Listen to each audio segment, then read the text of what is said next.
तो आज की क्लास में हम लोग पढ़ने वाले हैं विद्युत धारा किसे कहते हैं, विद्युत धारा की परिभाषा क्या है, ठीक ना। तो चलिए सबसे पहले जानते हैं हम लोग कि आज की क्लास में विद्युत धारा किसे कहते हैं, विद्युत धारा की परिभाषा क्या है, ठीक ना। तो चलिए बेटा सभी लोग ध्यान से अच्छे से समझिएगा, बिल्कुल आज का टॉपिक आप लोग का क्लियर हो जाने वाला है, बहुत ही ये आसान टॉपिक है, ठीक ना। चलिए ध्यान से सुनिएगा। अच्छा, आवेश के बारे में जानते होंगे आप लोग, धनावेश ऋणावेश, दो प्रकार के आवेश होते हैं। तो सीधी सी बात है बेटा, विद्युत धारा आवेश के पदों में ही व्यक्त की जाती है, ठीक है। किसके पदों में? व्यक्त आवेश के पदों में, क्लियर है। तो ध्यान से सुनिएगा, जैसे ही हमारे पास ये कोई चालक है, यहाँ पे देखिए एक चालक दिखाया गया, चालक के रूप में कोई तार हो सकता है, विद्युत बल्ब हो सकता है ना, बात समझ पा रहे ना, कुछ भी इस तरह से। जैसे यहाँ पे एक वैद्युत परिपथ दिखाया गया, क्या दिखाया गया? एक वैद्युत परिपथ आपके सामने दिखाया गया है। यहाँ पे वैद्युत परिपथ में देखिए आपको क्या यहाँ जुड़ा दिख रहा है, ये विद्युत बल्ब दिख रहा है। क्या दिख रहा है? ये बल्ब है, ये अमीटर है, और ये कुंजी। कुंजी मतलब जो बटन आप लोग कहते हो ना, क्या कहते हैं? जो बटन, स्विच कहते हैं ना। तो ये आपकी कुंजी है, और यहाँ पे देखिए आपकी ये बैटरी दिखाई गई है। क्या दिखाई गई है? ये बैटरी दिखाई गई है। अब इस बैटरी से ही, बैटरी से क्या प्रवाहित होता? आवेश प्रवाहित होता है। बैटरी से क्या प्रवाहित होता है बेटा? आवेश प्रवाहित होता है। बैटरी में धनावेश ऋणावेश दोनों होते हैं, तो यहां से निकलता कौन सा आवेश है? ऋणावेश निकलता है। हमेशा आपको पता होना चाहिए कि गति कौन सा आवेश करता है? ऋणावेश गति करता है, क्लियर है। तो ध्यान से सुनिएगा, ये पूरा चालक है, ये वैद्युत परिपथ है, ठीक है। तो किसी चालक में आवेश प्रवाह की दर को ही वैद्युत धारा कहते हैं। किसी चालक में आवेश प्रवाह की दर को ही क्या कहते हैं बेटा? वैद्युत धारा कहते हैं। क्लियर है बेटा, सभी को समझ में आया होगा। किसी चालक में आवेश प्रवाह की दर को ही क्या कहते हैं? वैद्युत धारा। यानी किसी चालक में किसी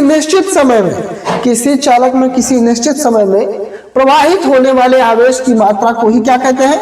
वैद्युत धारा कहते हैं। यानी चालक में निश्चित समय में जितना आवेश प्रवाहित होता है उसी को क्या कहते हैं? वैद्युत धारा कहते हैं। उसे ही क्या कहते हैं?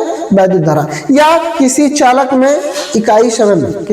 से इकाई समय में प्रवाहित होने वाले आवेश की मात्रा को ही वैद्युत धारा कहते हैं। वैद्युत धारा को किससे बेटा? आई से प्रदर्शित किया जाता है, और आई बराबर कितना होता है? यदि किसी चालक से प्रवाहित आवेश की मात्रा क्या हो? स्मॉल क्यू हो, और कितने समय में प्रवाहित हो रहा? टी समय में प्रवाहित हो रहा, तो स्मॉल आई बराबर small Q upon small T. यानी वैद्युत धारा बराबर क्यू अपॉन टी। आई बराबर कितना हो जाएगा? Q upon T. यानी आवेश प्रवाह की दर को ही क्या कहते हैं? वैद्युत धारा। अगर ये समय एकांक कर दिया, यदि टी बराबर 1 सेकेंड, टी बराबर कितना कर दिया? 1 सेकेंड कर दिया जाए, तो आई बराबर क्या हो जाएगा बेटा? क्यू हो जाएगा। आई बराबर आपको क्या मिल जाएगा? क्यू। यानी सीधी सी बात है क्या बेटा, कि इकाई समय में किसी चालक से जितना आवेश प्रवाहित हो रहा हो उसी को ही क्या कहते हैं? वैद्युत धारा कहते हैं। किसी चालक से इकाई समय में जितना आवेश प्रवाहित होता है उस आवेश की मात्रा को ही क्या कहते हैं? वैद्युत धारा कहते हैं। सीधी सी बात है, बिल्कुल आसान टॉपिक है। किसी चालक से इकाई समय में प्रवाहित आवेश की मात्रा को, किसी चालक से, यानी ये बैटरी है, बैटरी से इकाई समय में, एकांक समय में जितना आवेश इस परिपथ में प्रवाहित हो रहा है उसकी मात्रा को ही क्या कहते हैं? वैद्युत धारा कहते हैं। और वैद्युत धारा आई बराबर क्या होता है? Q upon T. इसका मात्रा क्या होता है बेटा? एम्पियर होता है। इसका मात्रा क्या होता है? एम्पियर होता है। क्लियर है। तो हमने क्या कहा?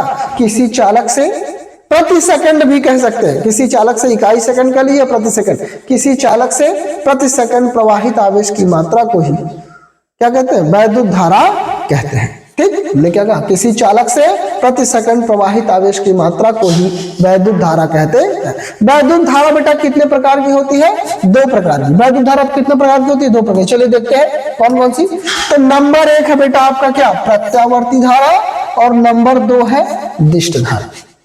नंबर 1 पहला क्या है?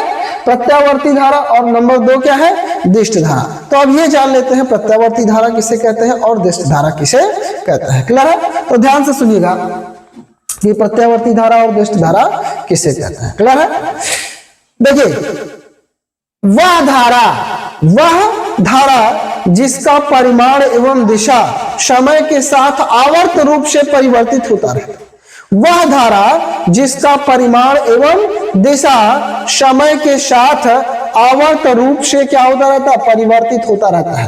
वह धारा, कौन सी धारा बेटा, वह धारा, हमने क्या कहा, वह धारा जिसका परिमाण एवं दिशा समय के साथ क्या होता है, आवर्त रूप से बदलता रहता है। अच्छा, ये प्रत्यावर्ती धारा दिखा गया, इसमें ये देखिए, ये धारा की दिशा पहले यहाँ पे देखिए इधर है, ये देखिए समय के साथ साथ इसकी दिशा देखिए, समय के साथ साथ दिशा इधर हो गई, तो दिशा इधर हो गई, ये देखिए दिशा चेंज हो रही है, दिशा चेंज हो रही है। फिर बेटा यही प्रक्रिया आगे इस तरह से चलता रहेगा ना। तो सीधी सी बात है, जो प्रत्यावर्ती धारा है इसका जो परिमाण है वो तो समय के साथ बदलता ही है, लेकिन इसकी दिशा भी समय के साथ आवर्त रूप से परिवर्तित होती रहती है। क्लियर है? इसलिए इस धारा को क्या कहते हैं, प्रत्यावर्ती। ये देखिए इस पर टाइम दिखाया गया है और इस पे देखिए करंट दिखाया गया यानी धारा है, ठीक है। और यहाँ लिखा आपको अल्टरनेटिव करंट यानी प्रत्यावर्ती धारा, ठीक है।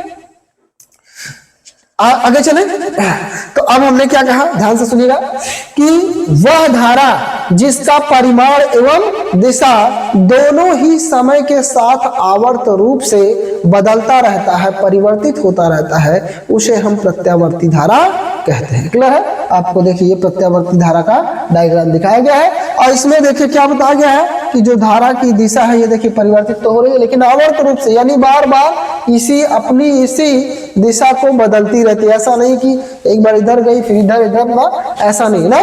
क्लियर है? क्या कह रहा है, जो प्रत्यावर्ती धारा है इसका परिमाण तो बदलता रहता है, लेकिन दिशा क्या है, आवर्त रूप। परिमाण और दिशा दोनों ही आवर्त रूप से बदलते हैं, यानी अपने मान को रिपीट करते हैं। यानी ये धनात्मक अर्धचक्र है और ये ऋणात्मक अर्धचक्र ना। तो अर्धचक्र में धारा का मान धनात्मक और अर्धचक्र में धारा का मान ऋणात्मक होता है। क्लियर है? तो एक पूर्ण साइकिल होता है, ठीक है, जिसके अर्धचक्र में धारा का मान ऋणात्मक होता है और अर्धचक्र में धारा का मान धनात्मक, ठीक है। तो हमने क्या कहा, वह धारा जिसका परिमाण एवं दिशा समय के साथ आवर्त रूप से बदलता रहता है, प्रत्यावर्ती धारा कहलाती है। अब इसके बाद अगला आपका टॉपिक है दिष्ट धारा, डायरेक्ट करंट, डीसी जिसको कहते हैं ना, दिष्ट धारा, डायरेक्ट करंट जिसको डीसी कहते हैं। तो इसमें बेटा देखिए धारा, यह देखिए धारा देखिए एक सीधा, इसका ग्राफ देखिए सीधा जा रहा है, यानी इसका परिमाण ना ही चेंज हो रहा ना ही दिशा चेंज हो रही, इसका ना तो परिमाण ही चेंज हो रहा है और ना ही दिशा चेंज हो रही। तो सीधी सी बात हम लोग क्या कहेंगे, वह धारा जिसका परिमाण एवं दिशा समय के साथ नियत रहता है, वह धारा जिसका परिमाण एवं दिशा समय के साथ नियत रहता है, दिष्ट धारा कहलाती है। क्या कहलाती है, दिष्ट धारा कहलाती है, डीसी कहलाती है, डायरेक्ट करंट कहलाती है। क्लियर है? तो हमने क्या कहा, वह धारा जिसका परिमाण एवं दिशा दोनों ही समय के साथ नियत रहता है अर्थात परिवर्तित नहीं होता है, उसे हम डायरेक्ट करंट अर्थात डीसी कहते हैं। तो उम्मीद है प्रत्यावर्ती धारा, ठीक है, उम्मीद है विद्युत धारा, प्रत्यावर्ती धारा और दिष्ट धारा आप सभी को समझ में आ गया होगा। ठीक ना, धन्यवाद।